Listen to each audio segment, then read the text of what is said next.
नमस्कार मित्रों, आपका पुनः स्वागत है आपके अपने चैनल शेखर एस्ट्रोलॉजी में। मंगल का प्रभाव 12 भाव में क्या पड़ता है, इस श्रृंखला में आज हम शुरू करने जा रहे हैं। मेष लग्न के कुंडली में मंगल का क्या प्रभाव होगा, यानी मेष लग्न के जातक की कुंडली में मंगल किस घर में किस भाव में बैठकर क्या फलाफल देते हैं, इस पे चर्चा करेंगे और जानेंगे इसका प्रभाव क्या दिखता है। मंगल दो राशि के स्वामी होते हैं, जैसा कि आप चार्ट में देख रहे हैं। मेष राशि और वृश्चिक राशि के स्वामी होते हैं। साथ ही साथ मकर राशि में मंगल उच्च के माने जाते हैं एवं कर्क राशि में मंगल नीच के माने जाते हैं। मंगल के अपने नैसर्गिक गुण यानी साहस, शक्ति, हिम्मत, हौसला, लगनशीलता, कार्यशीलता जैसे गुणों में यह राशि का प्रभाव विशेष रूप से पड़ता है। यानी मंगल के जो नैसर्गिक गुण हैं उनके स्वराशि होने पे, उच्च राशि होने पे जहां बढ़ जाते हैं, वहीं नीच राशि में स्थित होने पे यह मंगल अपने नैसर्गिक गुण को कम कर देता है। यानी आप में साहस, शक्ति, हिम्मत, हौसला की कमी देखने को मिलती है। मंगल के विभिन्न भाव में स्थित होकर क्या प्रभाव होते हैं, आइए शुरू करते हैं। सबसे पहले मेष लग्न के कुंडली में मंगल लग्न भाव एवं अष्टम भाव के स्वामी होते हैं। लग्न भाव के स्वामी के रूप में शुभ और अष्टम भाव के स्वामी के रूप में अशुभ ग्रह माने जाते हैं।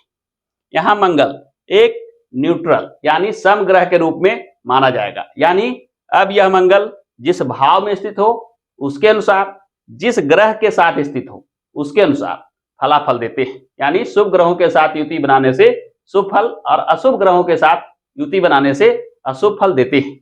आइए एक एक कर जानते हैं कि मेष लग्न में मंगल के विभिन्न भाव में क्या प्रभाव पड़ते हैं। सबसे पहले जैसा कि आप चार्ट में देख रहे हैं कि मेष राशि में मंगल अगर लग्न में विराजमान हो तो यह आप में अधीरता, स्वतंत्रता का मनोभाव एवं किसी कार्य को स्वतंत्र निर्णय से करने वाला बनाता है। यह मंगल अपने दृष्टि के अनुसार यानी चतुर्थ, सप्तम, अष्टम जैसा कि आप चार्ट में देख रहे हैं, इसके अनुसार चतुर्थ भाव, सप्तम भाव एवं अष्टम भाव पे दृष्टि देता है। इन भावों में भी इनका प्रभाव शुभ होता है। द्वितीय भाव में स्थित मंगल आपको धन संबंधित विशेष रुचि देता है। धन कमाने में लगनशीलता, कार्यशीलता दिखती है। धन, भूमि, मकान जैसे चीजों को आप विशेष महत्व देते हैं। मंगल के प्रभाव से इन चीजों के प्राप्ति के लिए आप लगनशील रहते हैं।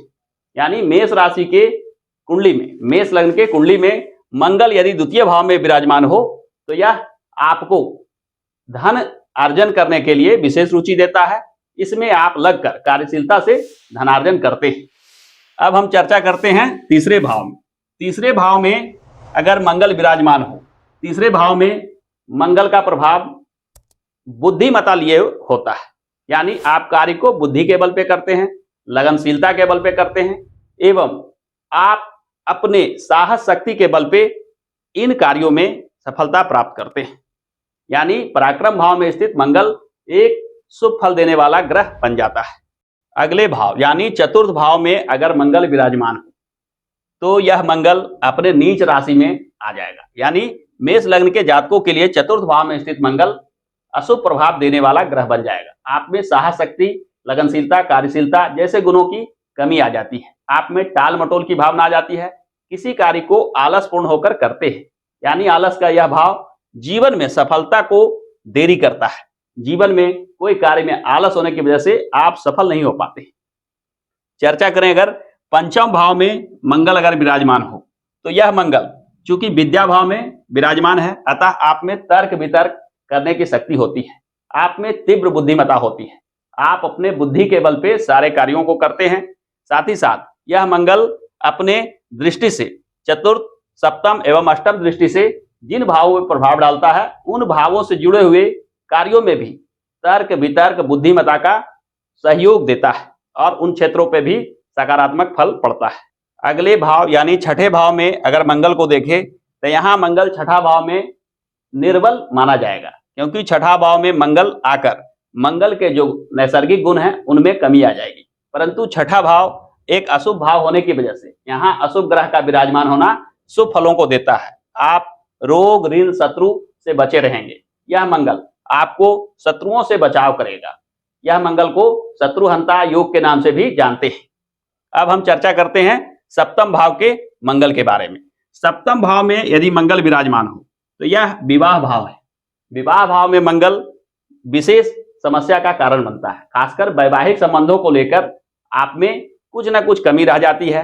विवाह बाधा हो या वैवाहिक जीवन में कलह, तनाव आदि जैसे चीजों को देखने को मिलता है।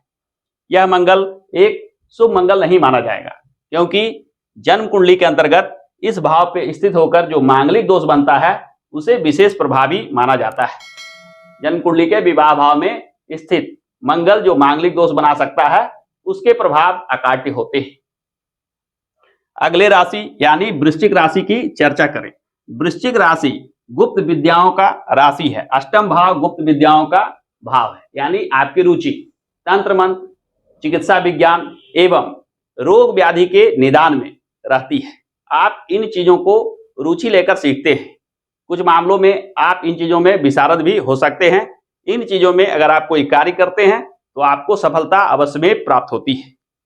अब अगले राशि यानी नवम भाव में स्थित धनु राशि में जो मंगल आ जाएंगे, यानी नौवां भाव में मंगल बैठकर आपको यात्रा, रोमांच जैसे चीजों में रुचि देता है, या आप छोटी मोटी यात्राओं से आनंद उठाते हैं। मंगल अगर दसम भाव की चर्चा की जाए कि दसम भाव में विराजमान होने से मंगल क्या प्रभाव देगा, जैसा कि आप पहले ही देख चुके हैं कि दसम स्थान पे मकर राशि आ जाती है। यहाँ स्थित मंगल अपने उच्च राशि में होते हैं और यह कार्य क्षेत्र है, कर्म क्षेत्र है। अतः यहाँ का मंगल आपको साहस, शक्ति, हिम्मत, हौसला में विशेषता देता है। यानी यहाँ मंगल पूर्ण बली हो जाते हैं। कर्म के क्षेत्र में मंगल पूर्ण सहयोग करते हैं। अपने इच्छा के बल पे, अपने साहस के बल पे और हठ और जिद के बल पे आप किसी भी कार्य क्षेत्र में सफलता अवश्य में प्राप्त करते हैं। अब हम चर्चा करते हैं मंगल के एकादश भाव में विराजमान होने के प्रभाव के बारे में। मंगल एकादश भाव में कुंभ राशि में विराजमान होते हैं। एकादश भाव मित्र समूह का भाव होता है, यानी मित्र मंडली का भाव होता है। एकादश भाव में मंगल विराजमान होने से आपको मित्रों का सहयोग मिलता है। मित्रों के सहयोग से सफलता प्राप्त करते हैं। साथ ही साथ इस भाव को आय भाव भी कहा जाता है। अतः आप भूमि मकान से जुड़े कार्यों से लाभ भी प्राप्त करते हैं। द्वादश भाव की अगर चर्चा की जाए, द्वादश भाव में मंगल विराजमान होकर शुभ फल देने वाले ग्रह नहीं रह जाते। यह आपके मनोभाव को संवेदनशील, भावुक, कल्पनाशील जैसे गुणों को भर देता है। यानी मंगल के जो नैसर्गिक गुण हैं, साहस, शक्ति, हिम्मत, हौसला, लगनशीलता, कार्यशीलता, इस गुणों की कमी आ जाती है। आप कार्यों को लेकर आलस का भाव रखते हैं। किसी कार्य को पूरे मनोयोग से नहीं कर पाते। आप में मानसिक आलस जैसे गुण देखने को मिलते हैं। तो इस प्रकार हम देखते हैं कि मंगल मेष लग्न के जातक के कुंडली में 12वें भाव में क्या प्रभाव देते हैं। साथ ही साथ मंगल के शुभ और अशुभ प्रभाव क्या हो सकते हैं। मंगल किन ग्रहों के साथ युति बनाकर, किन ग्रहों के साथ संबंध बना के शुभ फल देंगे और किन ग्रहों के साथ संबंध बनाकर अशुभ फल देंगे, इस पर हमने संक्षिप्त में चर्चा की। तो इस प्रकार से हमने देखा कि मेष राशि में 12वें भाव यानी मेष लग्न के 12वें भाव में मंगल क्या प्रभाव देते हैं, इसके शुभ और अशुभ प्रभाव क्या होते हैं, इसको जाना। कुछ मंगल से जुड़े हुए उपाय की अगर हम चर्चा करें तो मंगल के अशुभ प्रभाव को दूर करने के लिए मंगल से जुड़े पूजा पाठ का विधान बताया गया है। हनुमान जी से जुड़े हुए पूजा पाठ भी विशेष लाभ देते हैं। यानी हनुमान जी के पूजा पाठ मंगल के अशुभता को दूर कर देते हैं। मंगल के अंगारक स्त्रोत, मंगल के ऋण मोचन मंगल स्त्रोत आदि जैसे स्रोत का पाठ भी आपके लिए शुभ प्रभाव देता है।